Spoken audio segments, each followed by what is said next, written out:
آج ہم بات کرنے جا رہے ہیں کہ بھارت پاکستان سے زیادہ طاقتور اور خوشحال کیوں ہے۔ بھارت اور پاکستان دونوں ہی جنوبی ایشیا میں مشترکہ تاریخ، ثقافت اور جغرافیہ کے ساتھ پڑوسی ممالک ہیں۔ جب ان کے اقتصادی، سیاسی اور سماجی نظام کی بات آتی ہے تو دونوں ممالک کے درمیان کچھ اہم اختلافات موجود ہیں۔ تو آئیے اس موضوع پر غور کرتے ہیں اور ان وجوہات کا جائزہ لیتے ہیں کہ آخر بھارت پاکستان سے زیادہ طاقتور اور خوشحال کیوں ہے۔ 1947 میں پاکستان اور بھارت آزاد تو ایک ساتھ ہوئے تھے، لیکن آج کی تاریخ میں جہاں بھارت اتنی ترقی کر رہا ہے اور وہیں پاکستان ابھی بھی قرضوں میں ڈوبا ہوا اور محتاج ہے، تو سوال یہ ہے کہ آخر ایسا کیوں ہے؟ آخر بھارت اتنا طاقتور، خوشحال اور اتنا آگے کیوں ہے اور پاکستان اتنا پیچھے کیوں ہے؟ آخر اس کے پیچھے کیا وجوہات ہیں؟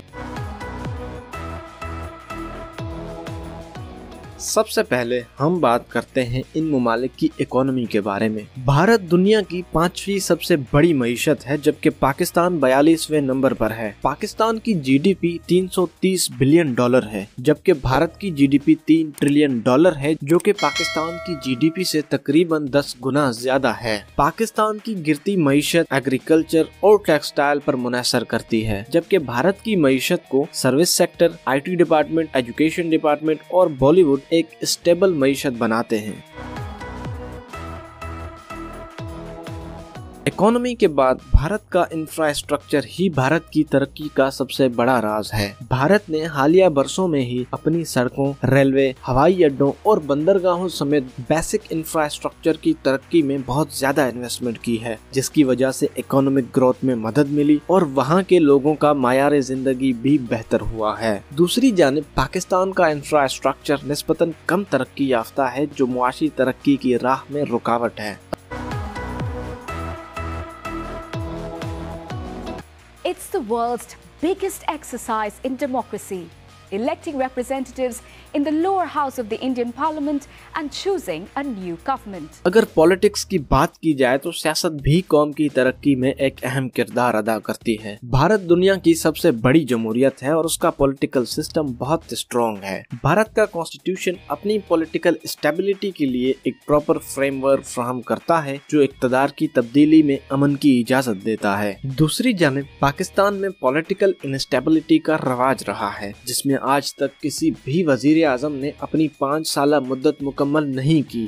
Jokes aside, there is actual talk of a military takeover. The claim has come from Shahid Khaqan Abbasi. He is a former prime minister and senior leader of the ruling party. So he's a bigwig, not some political lightweight in Islamabad. And let me quote what Abbasi said. Pakistan has had many long periods of martial law in very similar situations. In fact, I would say Pakistan has never witnessed a more severe economic and political situation before. In much less severe circumstances, the military has taken over. Pakistan کی politics میں بار بار فوجی بغاوتیں اور سیاسی انتشار دیکھنے میں نظر آتا ہے۔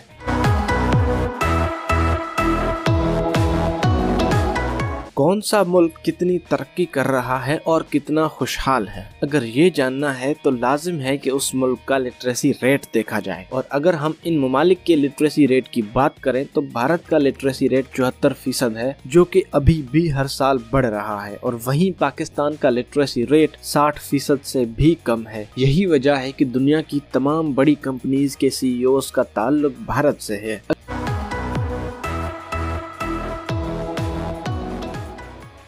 اگر بات ٹیکنالوجی کی جائے تو بھارت کو ٹیکنالوجی کی دنیا میں ورلڈ لیڈر کہا جاتا ہے، جس کی ایک جھلک ہمیں حال ہی میں ہونے والے بھارت کے ایک پروگرام شارک ٹینک میں نظر آتی ہے، اور وہیں پاکستان ابھی تک اس طرح کی ٹیکنالوجی سے بہت دور ہے، اور ایون پاکستان میں دنیا میں موجود ایڈوانس ٹیکنالوجی ابھی تک متعارف نہیں کرائی گئی۔ یہی سب وجوہات ہیں کہ بھارت پاکستان سے زیادہ طاقتور اور خوشحال ہے۔ اگرچہ دونوں ممالک کی اپنی اپنی طاقتیں اور کمزوریاں ہیں، مگر یہ واضح ہے کہ بھارت کے پاس پاکستان سے زیادہ مضبوط اور خوشحال معیشت ہے۔